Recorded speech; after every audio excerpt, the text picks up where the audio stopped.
What's up, my people? Welcome to the podcast today. So today you're getting a little peek into one of my group sessions. So one of the things that I'm doing with people is doing these like deeper identity shift works, right? And I know all of y'all listening to my podcast. You're listening to a Holy Mess podcast. So your life is not all easy peasy pumpkin squeezy. You've been through some shit, okay?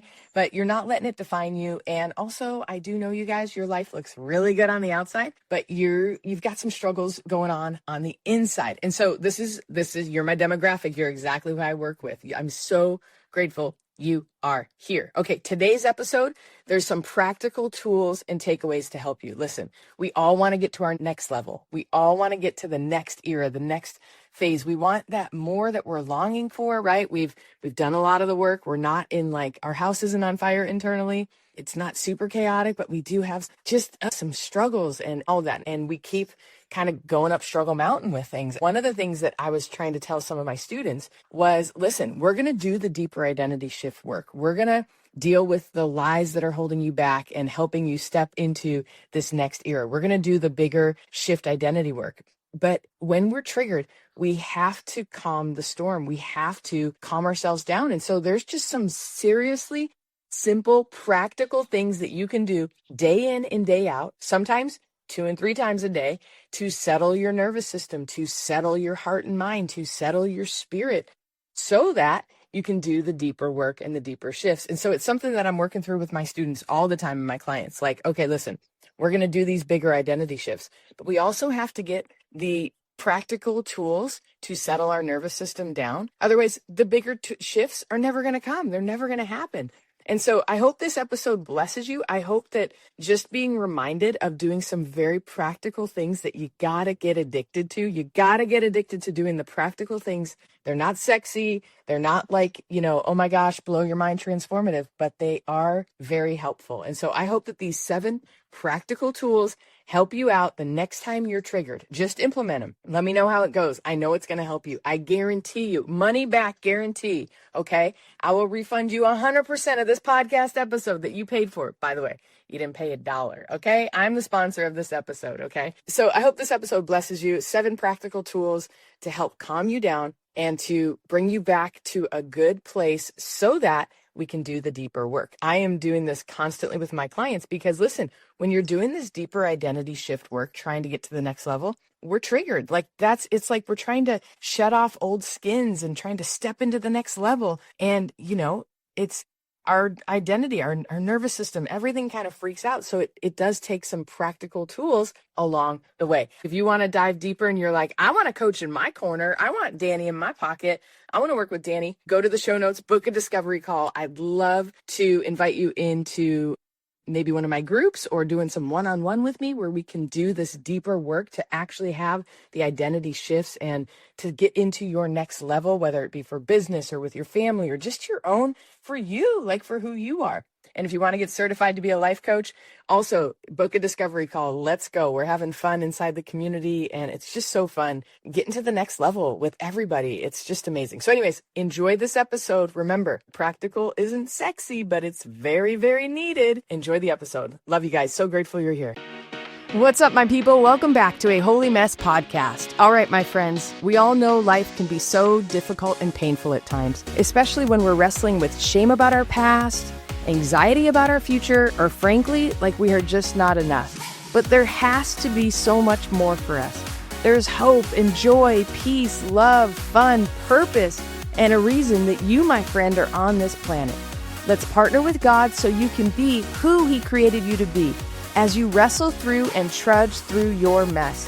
Hi, I'm Dani, a recovering alcoholic, a mom, a wife, a life coach, and dust. We are only here for a moment.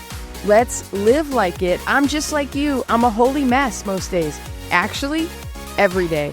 Let's have some fun and laugh while trudging through our mess. This stuff doesn't need to be dry and boring. Let's dig in. I got an email from one of our awesome members, and she was talking about, like, when she came to me, she wanted to make some bigger changes. Like, she'd done a lot of work on herself, like the rest of us, read the books, done the therapy, done all the stuff, right? And there's still some deeper things that we're working on and working through. But I tell everybody, you can't just go straight to the deep stuff. You got to do some practical things as well. And that's where just helping and coming alongside you guys to help you figure out what are the practical things that you can do day in and day out for yourself. And you guys, we have as a people neglected ourselves. We have put everybody first. Okay. And it's like, if there's one thing common for all of my clients and all of the people I work with, they prioritize other people's needs because that's what they were conditioned and taught in childhood and all of that. And so there's this awakening and this almost this reckoning that kind of their soul is like, no more. Like, you need to prioritize me or I'm going to die. And not maybe necessarily a physical death, but definitely possibly emotional death or even spiritual death. Like, our souls will only take the back burner for so long. And so I just commend you guys for showing up and for hungering for the more and taking a chance on what God has for you. And so that you can experience more love, more joy, more peace, more purpose in this era, this next era of your life. And so I know a lot, even on the podcast, I talk about like practical things that we do. And it's so important that we get the practical things that we can do to up-level our life right so that we can deal with the deeper stuff. We can deal with the roots of dysfunction. We can deal with the roots of conditioning. We can deal with the roots of trauma and drama and old lies and old things that just are not serving us anymore. But it's almost like if you just deal with the roots without doing the practical, it's like having surgery without the medicine. And also, it doesn't work. It leads to infection. And I hate to say it so bluntly, but it's like, this is why we keep circling the same mountains, because we're just going after the root. And it's like, okay, but if we're just going after the root and we're not adding in the practical day-to-day to take care of ourselves, to prioritize ourselves, to regulate our system, doing the tools and the practices that bless us, that fill us, that train our body and our nervous system and our spirit, that, you know what? I'm not abandoning you. Like Dani, I'm not abandoning you. I'm showing up for you. And I'm going to build things in your life to enjoy life and enjoy the practical things so that we can deal with the deeper conditioning and the lies and the crap that's in there from childhood or from choices we've made or whatever. I mean, sometimes it is that the enemy planted these seeds in us and they've just grown and bloomed and turned into this big disastrous thing. And it's so crazy because in Christian culture, we blame the enemy for everything. And I'm not saying the enemy's not real. Oh my gosh, like there is legit spiritual warfare. There is legit stuff that the devil does and all of that. But I always tell people too, like, he didn't need to do too much for me because my shitty committee does a lot. Like, my shitty committee does it because of the conditioning or the stuff that I went through in childhood and all of that. So like sometimes we're praying about stuff and it's like, we actually don't need to pray about it. We actually need to get in action to actually deal with the issue and prioritize ourselves and then deal with the root lie and the root conditioning. And sometimes it's just this awakening and this reckoning for our soul. And so I'm just so proud of you guys for showing up and for doing this work. I wrote down this morning before I had gotten this email from this amazing community member saying like, thank you for helping me with the practical things that bring joy to my life. Thank you for helping me with the practical things that actually help me like kick me in the butt and move me forward in life. Because when we're moving forward and we're in action and we're aligned with God and we're aligned with our spirit and our gut, we can take aligned action. We actually get like the downloads from God and we have these creative ideas of like, maybe I should do this with my business, or maybe I should do this with my family. And it's like, that's where the beauty comes from when we take care of ourselves in a very practical way. I had written down this morning, you cannot make long-lasting, meaningful change in your life in chaos. Again, you cannot make long-lasting, meaningful change in your life when you're living in chaos. 10 years ago or 15 years ago, I would have said that. And I was trying to help people who were like at rock bottom. And the chaos was like very chaotic things externally in their life. Right. And that's true. You got to get the external more calm and more under control. And you got to take aligned action to take care of yourself so that you can make good decisions and have good boundaries and all that. But I'm talking about those of us that have done a lot of work on ourselves and we're not necessarily living where the house is on fire outside the house. The house is on fire inside the house. I'm talking about the shitty committee chaos. I'm talking about the negative thoughts that we have about ourselves and about our life chaos. Like, that's what I'm talking about. And if there's one thing I'm an expert at, people ask me, what do you feel like you've really become an expert at in this life? And I'm like, I don't think I've become an expert in very many things, but one thing I have, is dealing with my shitty committee and helping other people deal with their shitty committee, because that almost killed me. Like, if I can just be so blunt, my shitty committee was out to kill me. And I thought it was the devil for so long. And yeah, I think he planted some things there, but then it just became my own orchestra of negative self-talk and beating myself up and second guessing myself with every decision. And it was, if I'm honest with you guys, it was chaotic. Like, no wonder I drank. Like, no wonder I was trying to quiet my shitty committee.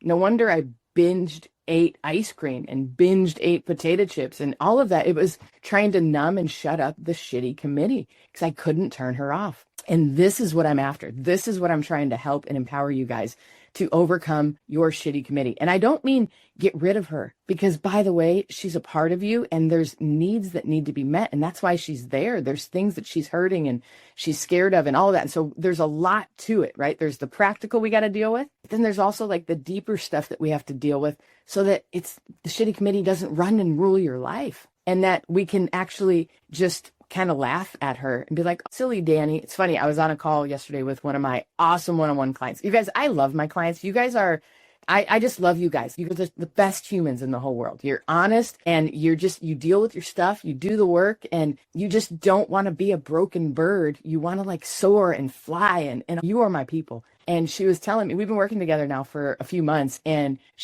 when she came to me, she had a crazy shitty committee.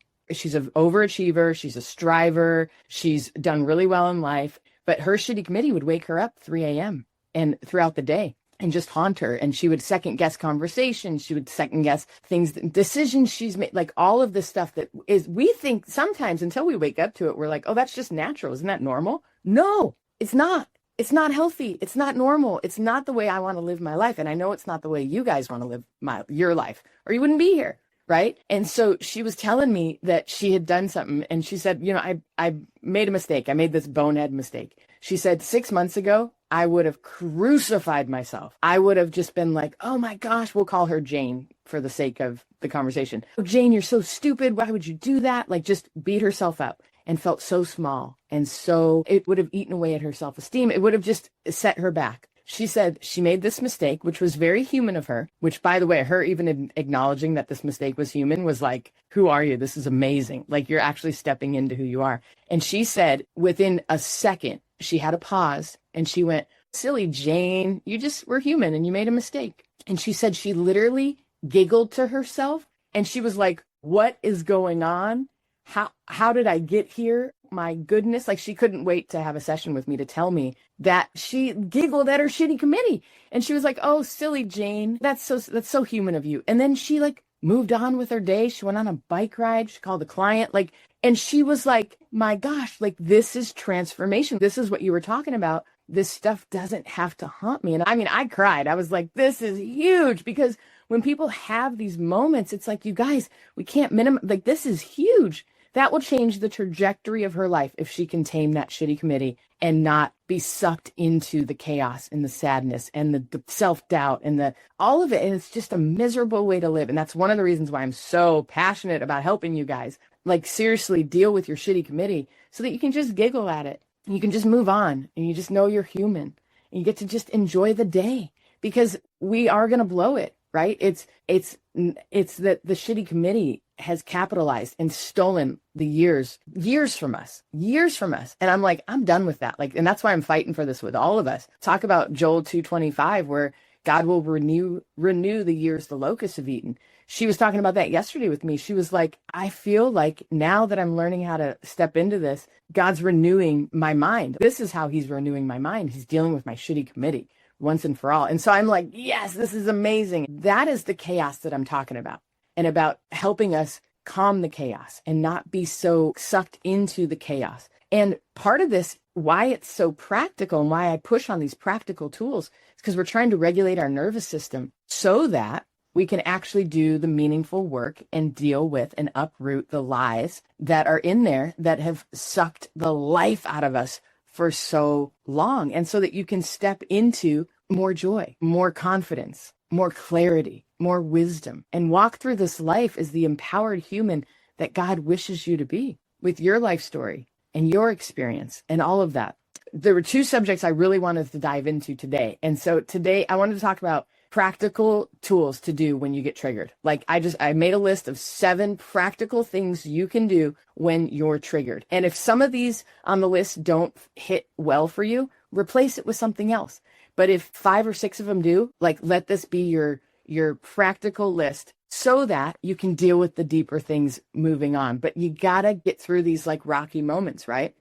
And sometimes we're triggered because of emotions and feelings and stuff that happens inside of us or mistakes that we've made. But sometimes we're triggered by the toxic people in our life. And I hate putting that term on people. And I'm not saying they're toxic for everybody, right? Like my daughter, Mackenzie, is allergic to onions and garlic. It's literally toxic to her body. It's not toxic to me. I enjoy onions and garlic, but it's toxic to her. For whatever reason, that's her system. So when I say that we're putting boundaries on toxic people, we're not calling them 100% toxic. They're just a little bit toxic for your system. And sometimes that's a healthier way for us to even sit in that, because we don't want to label people as all bad or all toxic. They're not. They're wonderful, I'm sure, and lovely for certain people. And God bless them. We just have an allergy to them and they trigger us. Honor your allergies, right? Take care of yourself. I am allergic to sesame seed. So if I have sesame seeds, my tongue will and I know there's a lot of, sometimes I have just enough sushi with the sesame oil where it's like, it's enough. I can feel it. Maybe I'll take a Benadryl to go to sleep that night because it was worth it. This is where you got to know your own self, right? I have a nephew who's allergic to peanuts. If he is around peanuts, he could go into anaphylactic shock, right? And he's got to do the EpiPen. There is no EpiPen for the people that we're allergic to.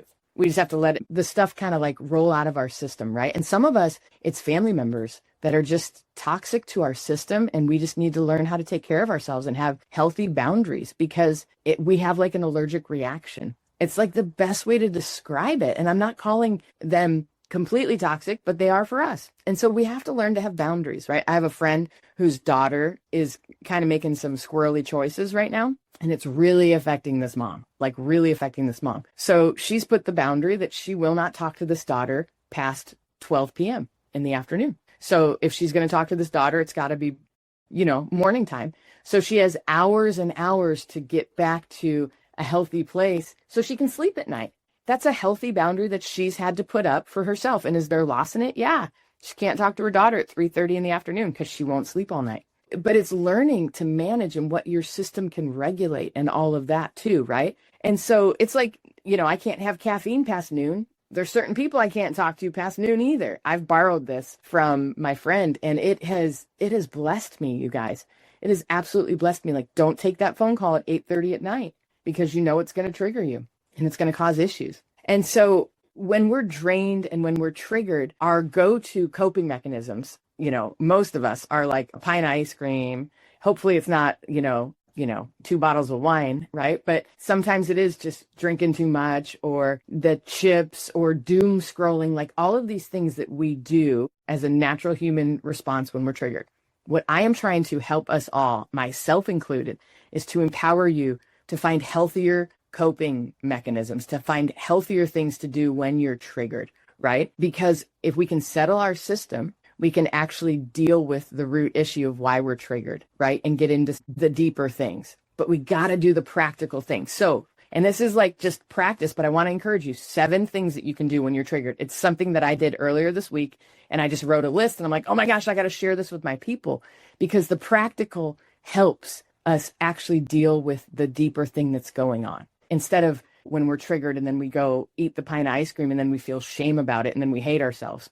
Right? Because we got to get into this. And so one of the things that I do when I'm anxiously triggered is I go on a quick walk. And it's interesting. I don't go walk 3 miles, you guys. I go walk for 8 minutes, right? I can walk up and down my street. I have like a little loop I do. I can sometimes just go in my backyard. I've started this actually every morning. I just walk my backyard for about 8 minutes. And it's really resets my system. So like getting our body in action, getting out and going on a walk, turning on either fun, upbeat music to dance or turning on classical music. There is something about classical music that helps regulate our nervous system and helps our brain calm down. It's just the way that classical music works. And it's interesting. I remember when I was pregnant with my kids, I don't know if you guys remember, but decades ago, they used to say like, let your unborn baby listen to classical music because they'll be smarter. So Gary and I invested in this like $200 thing to put on my belly so my kids could listen to classical music.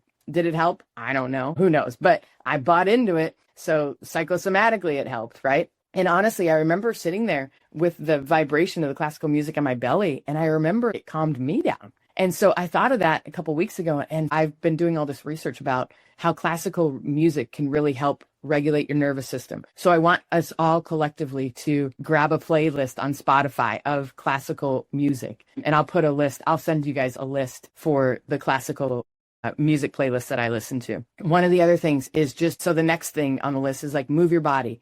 Do jumping jacks, do like air lunges. So, it's really healthy after a meal if you like go on a walk. Well, also doing just air lunges, like 10 lunges can help regulate your nervous system. And so if you're triggered, I want you to do 10 air lunges if your body will allow it, because it's really, really helpful. Doing breathing exercises. So the next thing that I go to is deep breath in through your nose. Hold it out through your mouth, like breathing through a straw. It's called box breathing. It is so powerful. You do 3 little sets of it. In through your nose, hold it out through your mouth. There is such healing that comes with breathing. One of the other things that you can do is call and message a friend. Not necessarily that you're triggered or that you're struggling, but hey, how are you doing? I just wanted to reach out and send you some love and send you this encouraging quote or this verse. Like, it helps you get out of the moment and not ruminate and relive the triggered moment, but it gets you out of yourself and you're actually ministering to someone else. And that always lifts our spirit.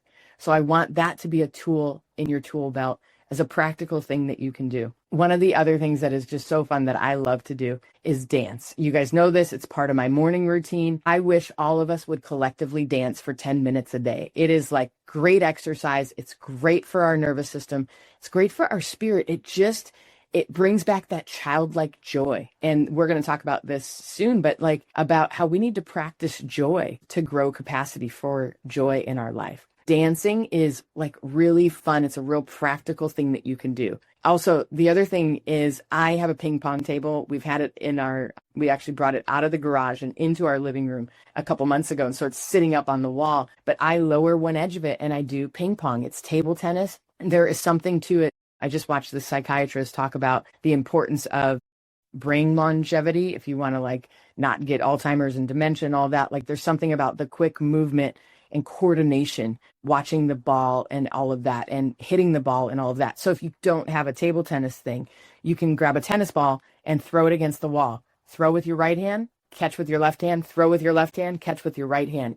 There's something about this bilateral movement that is very, very helpful, and it helps regulate our nervous system. And why am I so huge on regulating our nervous system? Because these are the ways that we can practically take care of ourselves so that we can not just survive life, but we can actually deal with the shit that's binding us and that's holding us back and that is anchoring us to our past or to pain, and then actually deal with that stuff and uproot it. And so that's why I'm very big on the practical, because you guys know me. I want to deal with all the deeper shit and help you heal, help you move forward and be empowered. But we can't just like go straight into the mind. We have to like clear our nervous system and bring peace and joy and all of that so that we can actually deal with that stuff from a place of like serenity and sanity and all of that. And so that's why I'm really big on the practicals. You guys, a lot of us are trained when we're triggered and conditioned to just go try to medicate, quote unquote, in some other way to make ourselves feel better. And sadly, it is sometimes the bag of chips or the ice cream or the 2 bottles of wine or the doom scrolling.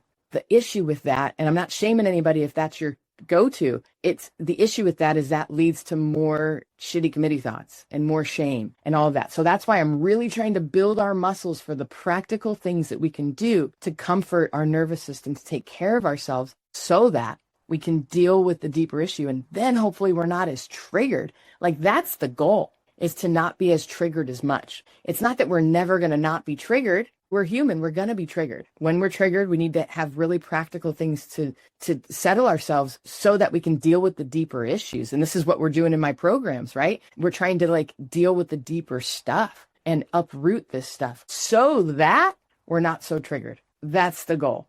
All right, my friend, I'm so grateful you were here today, especially if your shitty committee has been running you ragged. Use these practical tools. I am telling you, there is something so transformative to just implementing these practical tools day in and day out. And let me tell you, the more that you implement them, the less you need to implement them. Okay. So the more that you can, when you're triggered and you can kind of begin to implement some of these tools to calm your nervous system down, the easier it gets and the less that we're triggered, right? I always tell my students and clients, the goal is not to not be triggered because hello, we're human and we're going to be triggered. The goal is to not be so affected by that trigger for so long. And implementing these practical tools that we can do. And these were just 7 simple ones, right? I have like 21,000 tools that you could use. Just choosing 7 simple tools that you can implement day in and day out so that the trigger doesn't last as long. That's where it's at, because that is what I'm about, helping you guys move from just being, tossed and turned by the shitty committee and the angstiness of life, and helping you step into your power and get your power back. Like that's what it's about, getting your joy back, becoming a fun human being again. Like, let's go. If you want to dive in more deeply and you're like, hey, I want to work with Dani, book a discovery call. The link's in the show notes, or you can go to aholymess.com and book through the Calendly link, and let's go. I'm excited. So grateful you're here. God bless you. See you in a few days. Hello, my friend. If this episode blessed you, made you laugh, or triggered you, hey, that's growth. Please do me a favor and share this with a friend. And if you feel led, please leave a written review for the show. That really helps us out. Don't forget, you are in good company if you're feeling more broken than you'd like to admit. And you are more loved than you can ever imagine. Have a great week. See you next time.